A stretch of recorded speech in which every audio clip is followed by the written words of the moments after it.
우리 하나님, 나의 하나님. 사무엘하 22장 봉독했습니다. 세상을 창조하신 우리 하나님은 모든 사람의 하나님이죠. 근데 여러분, 우리라는 말을 들으면 어떤 느낌이 들어요? 우리. 우리에는 나도 포함되지만 완전히 나만의 것이 아닌 존재.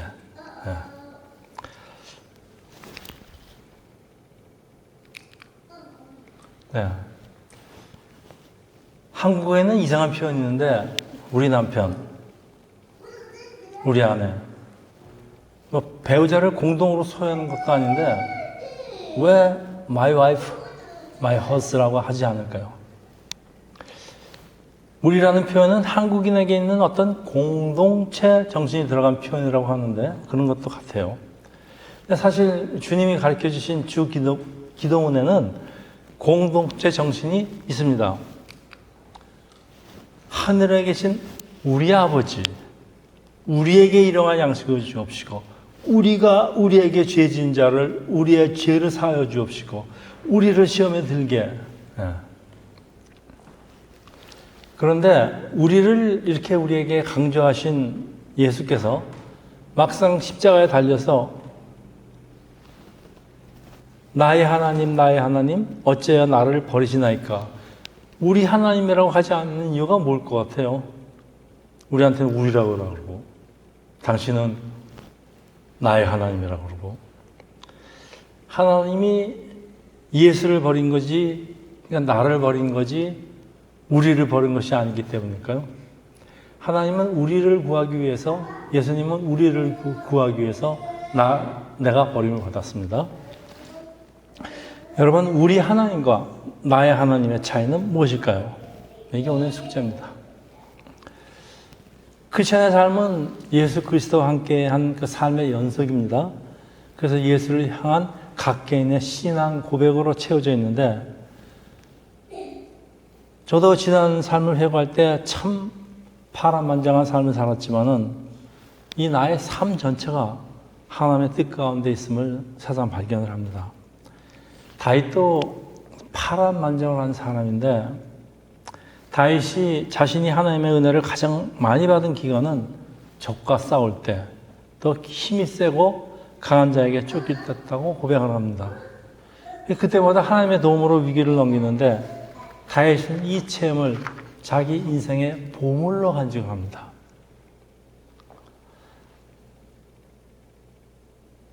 여러분이 가진 보물 뭐예요? 내가 가진 보물이 뭡니까?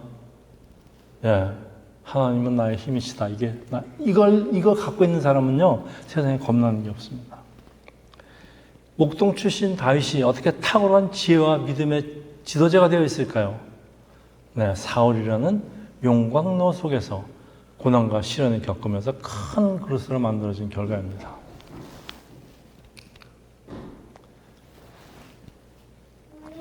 자, 다윗은 왕이 되기 전 오래전부터 시를 짓고 노래를 부르는 목동이었죠.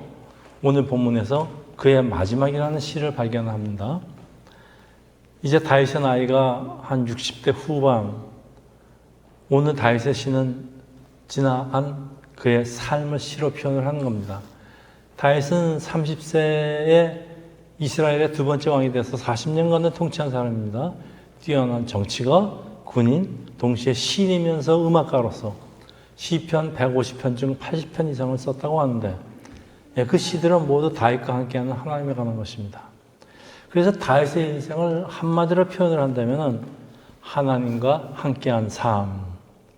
그래서 오늘 보면 역시 하나님과 함께한 다윗의 삶을 잘 표현하고 있는데, 이 시는 시편 118편으로도 다시 편집되어 있는 것으로 미뤄봐서 그만큼 사람들에게 감동과 교훈을 주는 시라는 얘기 같아요. 그런데 이 시에서 사용되는 그 언어가 종말론적이고 메시아적인 요소가 많이 포함되어 있기 때문에 종교개혁가 칼빈은 우리가 이 성경을 읽고 이 시를 연구할 때 앞으로 오실 그분, 메시아의 모형과 그림자를 염두에 둔다면 참으로 놀라운 성과가 있을 거라고도 말씀을 합니다. 오늘 본문은 이렇게 시작합니다. 사무엘하 22장 1절입니다. 여호와께서 다윗을 모든 원수의 손과 사울의 손에서 구하신 그날에 다윗이 이 노래 말씀으로 여호와께 하려. 이 찬양시의 배경이 명시되어 있는 것은 다윗이 말년에 자신의 삶을 돌아보면서 그동안 함께 하신 하나님의 은혜에 감사하여 드리는 찬양시라는 걸 밝히고 있습니다. 다윗은 이스라엘 역사상 영토를 가장 많이 넓히고 당시 중근동 일대 최강의 나라로 만든 이스라엘의 영웅이고, 또 오늘 우리가 살펴보려고 하는 것은 다윗의 삶을 이끌어간 다윗의 힘의 근원입니다. 우리 오늘 같이 찬송했죠. 나의 힘이 되신 여호와여. 그 시편 18편 1장 1절이 이렇게 시작합니다. 나의 힘이 되신 여호와여. 내가 주님을 사랑합니다. 그래서 다윗 삶에서 가장 특징 것이 있다면은 하나님과의 그 친밀한 관계예요. 그래서 어떤 학자는 다윗은 온통 하나님으로 젖어 있다. 다윗은 하나님을 믿고 하나님에 대해서 생각하고 상황에 따라서 하나님을 다양하게 바꿔 부릅니다. 산성이요, 요새요, 마치 당신은 하나님을 얼마나 알고 계세요? 당신은 하나님과 어떤 관계를 갖고 있어요? 당신은 하나님을 누구라고 부르십니까? 라고 질문하는 것 같은데, 네, 여러분이 잘 아시는 소향이라는 가수는 하나님을 아빠라 그래요. 그래서 꼭 하나님 아빠 그럽니다. 네, 아마 특이한 경험이 있는 것 같아요. 자, 우리가 살펴볼 것은 다윗이 삶을 통해서, 그 삶을 통해서 발견한 하나님은 어떤 분인가? 네. 첫째,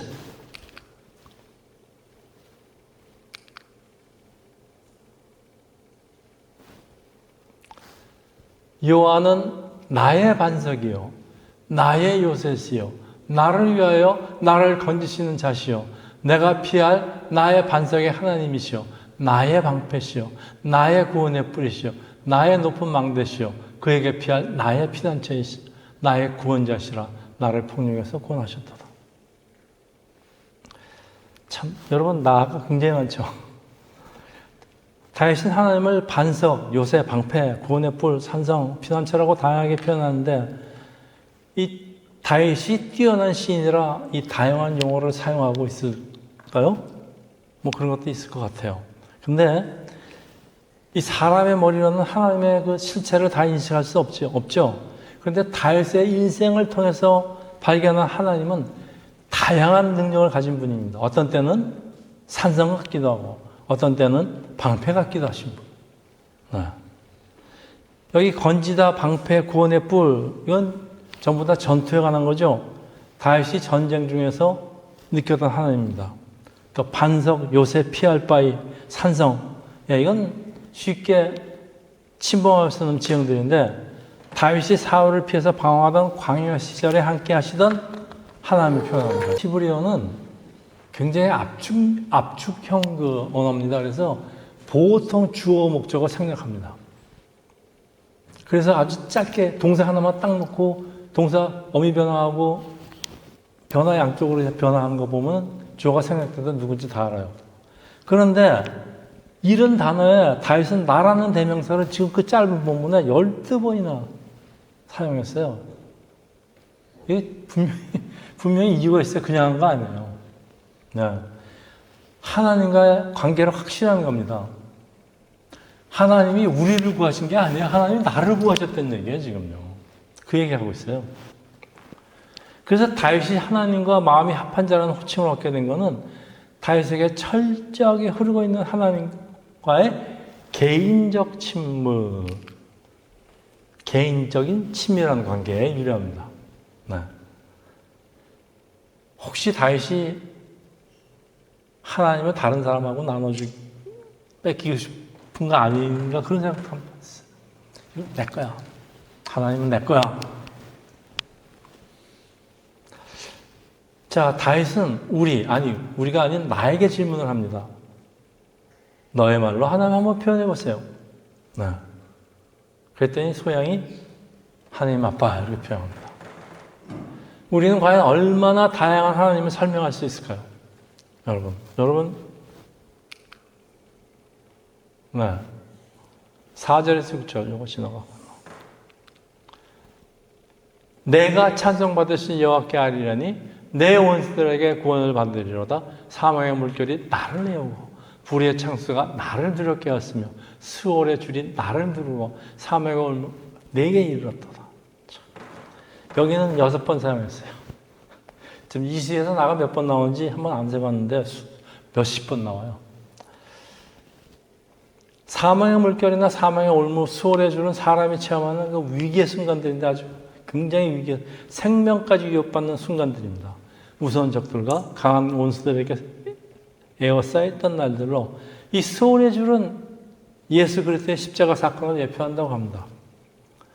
예수처럼 다윗이 살아온 삶은 평범한 삶이 절대 아니에요. 거인 골리앗과의 싸움이 있었고 사울 왕으로부터 도망다니다가 또 브레셋 가서 침을 질질 흘리면서 미친 척하고 심지어는 나중에 아들 압살론에게 도망하다는 아주 험악한 삶이었습니다. 이런 절대절명의 위기에서 하나님께 부르짖으니까 하나님은 이 모든 것으로부터 그를 건져냈다고 하나님을 찬양하는 것입니다. 두 번째입니다. 환난 중에 나의 기도를 들으시는 하나님입니다. 22장 7절입니다. 내가 환난 중에 여호와께 아뢰며 나의 하나님께 아뢰었더니 나의 하나님께 그가 그의 성전에서 내 소리를 들으시며 나의 부르짖음이 그의 귀에 들렸도다. 자, 여기는 하나, 둘, 셋, 4번 사용했군요. 나라는 주어가. 하나님이 다윗에게 고난을 주는 이유는 여러분 잘 아시죠? 다윗을 하나님 나라를 위해서 사용할 큰 그릇으로 만들려는 것인데 그러다 보니까 그 삶이 만만치가 않아요. 그런데 다윗은 하나님이 그의 부르짖음에 들으셨다고 확신하는데 여러분 성도가 부르짖는 기도는 하나님의 응답을 가져오죠. 우리 전에 한번 쫙이라는 쫙 하고 이제 성도들이 하나님께 도움을 구하면 사사기가 나오죠. 하나님이 사사를 보내주시고 그래서 이제 상상하지도 못했던 그 놀라운 힘을 얻기도 하고 또 놀라운 사건이 벌어지기도 합니다. 그래서 어느 복음성가 작사가도 다윗과 비슷한 자신의 경험을 표현하는 게 나의 작은 신음에도 응답하시니 이거 다 경험에서 나온 겁니다. 이런 작사가 그냥 나오는 것이 아닙니다. 그래서 하나님은 우리 기도에 응답하시는데 우리 늘 듣는 얘기죠. 교회 오면. 근데 우리 기도에 응답하신다. 다른 사람 기도에 아무리 응답을 한다고 해도 내 기도에 응답하시 않으면 나한테 도대체 무슨 관계가 있어요. 그런데 왜 나는 하나님의 응답의 역사가 실감나지 않는 것일까요? 이런 분들 많습니다. 하나님을 체험한 경험이 없어서 그렇죠. 하나님을 체험하는 가장 좋은 방법은 여러분 아시죠? 뭐예요? 하나님을 체험하는 가장 좋은 방법. 다 겪고 나서들 이렇게 말을 안 하시면 제가 어떡합니까? 나의 조그만 문제라도 하나님께 조금씩 맡겨보면 응답이 오잖아요. 응답 한두 번 받아봤어요, 지금. 그러면 응답이 이렇게 계속 오는데 여러분 몇십 년은 응답 받아보세요. 하나님 부인하실 것 같아요. 하나님 분명히 하나님 나의 방패고 하나님 나의 도우심이고 이거 다 나오지 않습니까? 자, 하나님을 체험하는 이 과정에서 하나님을 체험은요, 이거는 우리 하나님이 아니고 우리가 아닌 나의 인생의 의미와 가치가 달라집니다. 여러분 굉장히 이게 중요한 겁니다. 사람들이 은혜를 받지 못하는 이유는 자꾸 우리 하나님 여호와가. 셋째, 나를 괴롭히는 자에게 벌 줄 수 있는 하나님. 우리를 괴롭히는 자가 아니라 나를 괴롭히는 자입니다, 여러분. 사무엘하 22장 8절 9절. 이에 땅이 진동하고 떨며 하늘의 기초가 요동하고 흔들렸으니 그의 진노로 말미암으로다. 그의 코에서 연기가 오르고 입에서 불이 나와 사름이요 그 불에 숯이 피었도다. 하나님은 나를 괴롭히는 사람에게 분노하고 벌어주시는 분인데 하나님도 내 억울함을 아시고 갚아주기 때문에 원수 갚는 것을 나에게 맡기라고 하십니다. 여러분, 저에게도 아주 비슷한 체험들이 많습니다. 제가 여러 사람한테 괴롭힘을 받았습니다. 이유도 몰라요. 괴롭힘을 받았는데 나를 괴롭힌 사람한테 좋지 않은 일이 일어납니다. 참 신기해요. 그래서 이게 좀 그 사람을 위해서 기도까지 하는 건 제가 나를 괴롭히는 원수를 사랑할 정도로 제가 예수님의 가르침에 선해졌기 때문에 아니고요. 혹시 잘못은 나한테 있을 수도 있잖아요. 그런데 나로 인해서 하나님께 벌을 받게 된 사람에게 참 미안한 감정이 들어요. 내가 잘못했을 수도 있는데. 예. 부부싸움 하면서 저 사람을 몹시 쳐주시옵소서 이러다가 그 사람 아프면 어떡해요. 그래서 참 하나님은 나를 괴롭힌 자에게 벌 주신 하나님은 확실해요. 그 다음에 넷째, 내가 의롭게 살려는 것을 헤아리시는 하나님이에요. 내가 혼자 아무리 의롭게 살려고 하는데 아무도 알아주는 사람이 없으면 뭐예요? 예. 천국 가서 다 보상받으라 그러는데 이 땅에서 살면 뭐예요 그러면? 사무엘하 22장 21절에서 25절입니다. 여호와께서 내 공의에 따라 상 주시며 내 손의 깨끗함을 따라 갚으셨으니 이는 내가 여호와의 도를 지키고 악을 행함으로 내 하나님을 떠나지 아니하였으며 그의 모든 법도를 내 앞에 두고 그의 규례를 버리지 아니하였으므로다. 내가 또 그의 앞에 완전하여 스스로 지켜 죄악을 피하였나니 그러므로 여호와께서 내 의대로 그의 눈앞에서 내 깨끗한 대로 내가 갚으셨다. 자, 하나님께 순종한 사람들을 어떻게 대하는지 다윗은 자기의 삶을 통해서 확신하는데요. 이 의라는 건 여기 의라는 거는 정의의, 하나님의 의는 하나님의 명령에 적절히 반응하는 삶의 열매라고 어떤 사람이 정의를 했습니다. 그러니까 단순히 하나님이 베푸신 모든 자비하심을 생각하면서 하나님을 사랑하는 것을 즐거운 마음으로 표현한 거예요. 내가 하나님을 너무나 사랑하기 때문에 하나님 뜻대로 살려고 최선을 다하고 있다고 고백하는데, 그래서 이제 신실한 사람들은 하나님의 신실함을 체험할 것이요. 이 땅에서 말입니다. 깨끗한 자들은 하나님의 깨끗함을 볼 것이요. 반면에 간교한 사람들은 하나님의 교활하심을 체험할 것이며, 그래서 모두 내가 행한 대로 하나님께 돌려주시는 그런 하나님이라는 얘기입니다. 다섯 번째, 나의 인생이 어두울 때 하나님 나의 삶을 밝히시는 분. 사무엘하 22장 29절. 여호와여 주는 나의 등불이시니 여호와께서 나의 어둠을 밝히시리라. 시편 27편 1편 10절 14절. 여호와는 나의 빛이요 나의 구원이시니 내가 누구를 두려워하리요. 내 부모는 나를 버렸으나 여호와는 나를 영접하시리니 여호와는 내 생명의 능력이시니 내가 누구를 무서워하죠.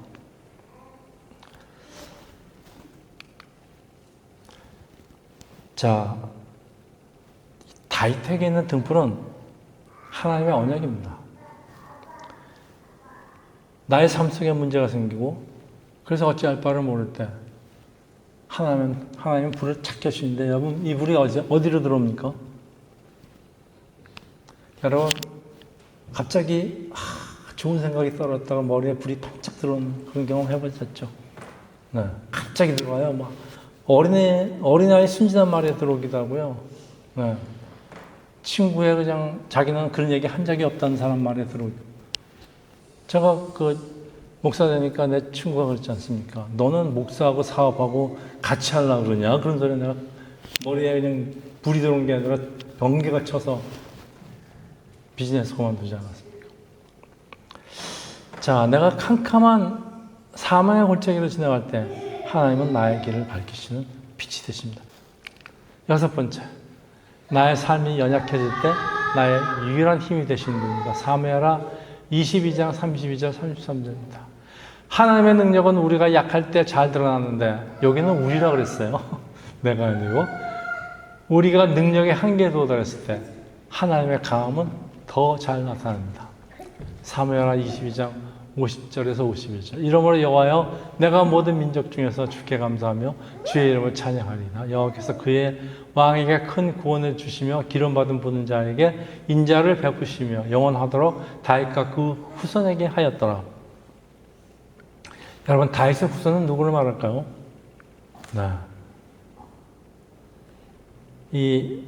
아까 그 메시아적인 그런 구절이 포함되어 있다는데, 앞으로 임할 메시아의 통치가 들어있습니다. 다윗의 후손 중에 예수 그리스도 아닙니까? 네. 다윗은 예수 그리스도의 그림자이고, 그 후손은 예수를 포함해서 예수를 따르는 우리 모든 크리스천입니다. 자, 이제 말씀을 마치겠는데, 하나님은 우리가 아닌 나를 기가 막힌 운동에서 건져 올리시며, 내가 약할 때 하나님의 강함이 나타나시고, 나의 어둠을 비추시며, 나의 불확실한 삶의 희망이 되시며, 나의 혼란 속에 확실한 보증이 됩니다. 그래도 내 마음에 하나님의 은혜가 쉽게 믿어지지 않는 이유는 뭘까요? 네. 여러분, 왜 이런 주옥 같은 말씀들이 이렇게 마음으로 와서 안 닿을까요?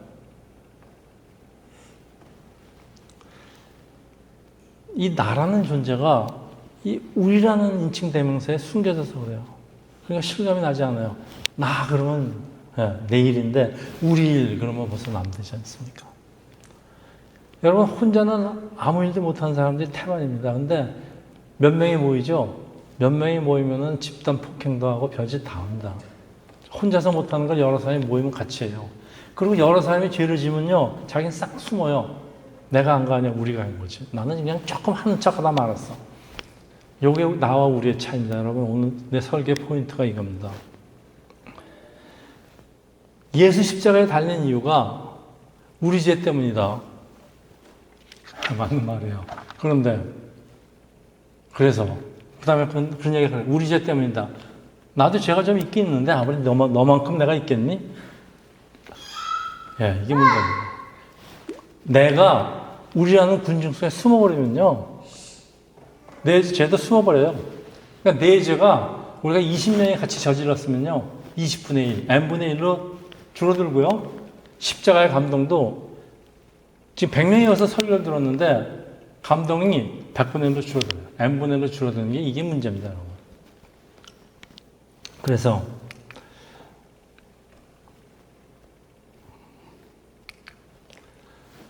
우리 죄가 아니라 나의 죄 때문에 십자가에 달린 예수를 바라봐야 됩니다. 가슴이 찡합니다, 여러분. 우리를 강조하다 보면은 하나님과의 개인적인 친밀한 관계를 잊어버리기가 아주 쉬워요. 저는 이것이 다윗이 나라는 인칭 대명사를 그렇게 많이 쓴 이유가 아닐까 그런 생각을 해요.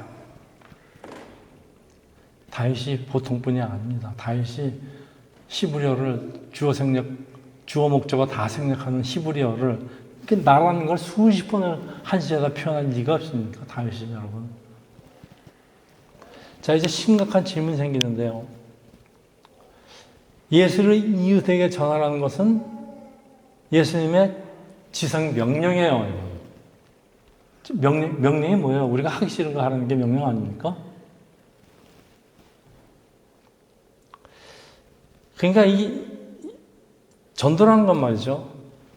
나의 가장 소중한 예수를 이웃에게 나누어주라는 예수님의 호소인데요. 우리가 안 들을 것 같으니까 명령하시는 거예요. 네. 여러분, 나에게 정말 좋은 것이 있으면 다른 사람과 나눠 가질 수 있을까요? 없죠? 내가 목숨보다 더 사랑하는 그 어떤 것을, 나의 아내를, 나의 남편을 다른 사람과 나누고 싶을까요? 다른 사람이 나보다 그 사람과 더 가까워지는 거 질투합니다. 자, 여러분, 분명한 것은요, 하나님이 원하시는 것은 나라는 각개인이 하나님과의 긴밀한 관계를 먼저 가져야 돼요. 그리고 그런 사람들이 마음을 합쳐서 만든 것이 교회야, 진정한 신앙 공동체라 이런 얘기입니다. 그래서 예수님께 주기도문에 우리란 말을 예수님은 강조한 거예요. 너희는 공동체라는 걸 강조한 거고요. 예수님, 그걸 강조하신 예수님이 십자가에 달려서 나의 하나님 그런 거는 얼마나 힘들었으니까 그랬을까요? 거기서 우리 하나님 그런 사람이 있어요.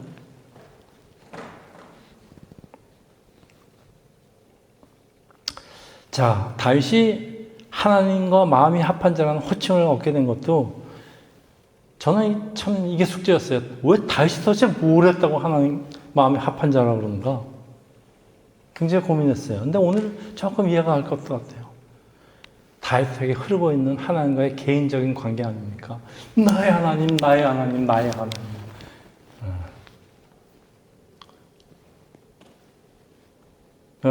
여러분의 아내가 우리 남편, 내 남편 그러보세요.